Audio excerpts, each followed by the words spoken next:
महमूद पाशा,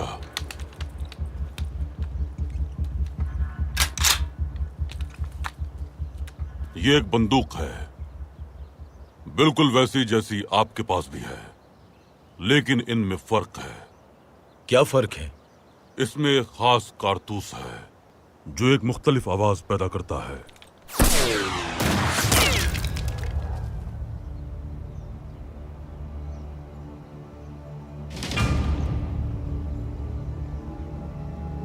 जैसा कि हमने कहा, इसकी आवाज अजीब है और आसपास नातजुर्बेकार शिकारी हैं। शिकारी? नातजुर्बेकार शिकारी। मैं समझा नहीं। आपने गोली चलाई, आपके साथ वाले दरख्त पर किसी और ने गोली चलाई। ये जंगल नातजुर्बेकार शिकारियों से भरा है। अगर हम अपनी बंदूक से दोबारा गोली चलाते हैं तो इन नए शिकारियों में से कोई इत्तेफाकी तौर पर आप में से किसी को गोली मार सकता है। तो फिर हमें शिकार का इरादा तर्क करके यहां से जाना चाहिए। यकीनन हम जा सकते हैं, लेकिन एक सूरत में। आज हमें एक अहम खबर मिली है। हमारे दो करीबी दोस्तों को ऐसे लोगों के जरिए अगवा किया गया है जिन्हें हम नहीं जानते, लेकिन हम ये जानते हैं कि इन अगवाकारों का आप में से किसी एक से ताल्लुक जरूर है। आप हमें धमकी दे रहे हैं क्या? हम शिकार पर हैं सफीर साहब, और शिकार में बहुत से खतरात होते हैं। क्या ऐसा नहीं है महमूद पाशा? जी सुल्तान मौज़म, ऐसा ही है। आपने दुरुस्त फरमाया। किसी भी लम्हे कोई भी नातजुर्बेकार शिकारी हम में से किसी को गोली मार सकता है। शिकार के दौरान ऐसी चीजें होती ही रहती हैं। यानी शिकार के दौरान हादसाती तौर पर शहंशाह और बादशाह मारे जा सकते हैं। ये बात हर कोई समझता है, और सिफारती बहरान भी पैदा नहीं होता। ऐसा कुछ भी हो सकता है, आखिर ये शिकार है।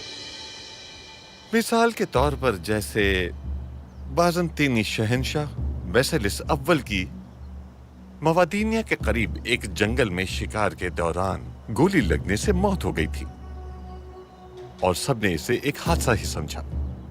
एक और मिसाल के तौर पर रूसी जार आयोन ने नोवगोरोड के पादरी की तलाश में एक मुहिम के दौरान उस पादरी को ही गलती से हलाक कर दिया था। और फिर एक और मिसाल भी है। बर्तानिया की एक मशहूर व मारूफ शाही शिकारगाह न्यूफोर्ड में बर्तानिया के बादशाह विलियम रोफुस के सीने में एक तीर लगा, लेकिन ये वाज़ेह नहीं था कि वो तीर कहां से आया है। और फिर ये एक हादसा ही समझा गया, और एक अजीम बादशाह मौके पर ही मारा गया। यानी शिकार में किसी भी वक्त कुछ भी हो सकता है।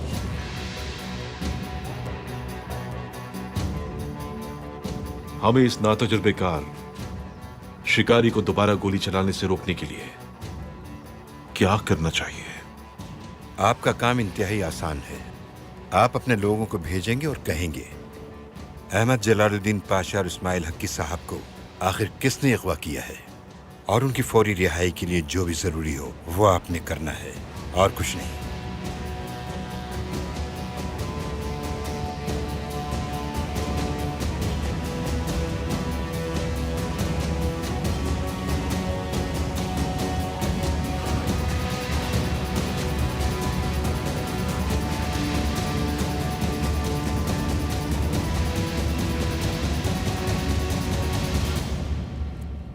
हम तुम्हारे साथ मुआहिदा करेंगे। अब देर हो गई खलील खालिद, कोई मुआहिदा नहीं।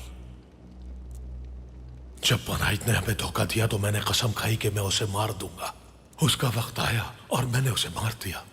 अगर तुम इसी तरह मेरे मामलात में मुदाखलत करते रहे तो जब तुम्हारा वक्त आएगा मैं भी तुम्हें मार दूंगा। मेरी बात याद रखना।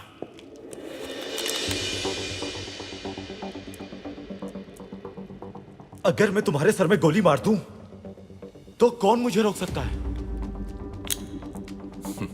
मैं अकेला घूमता फिरता हूं, तो तुम्हें लगता है मैं अकेला हूं? तो फिर इस वक्त तुम्हारे लोग कहां हैं?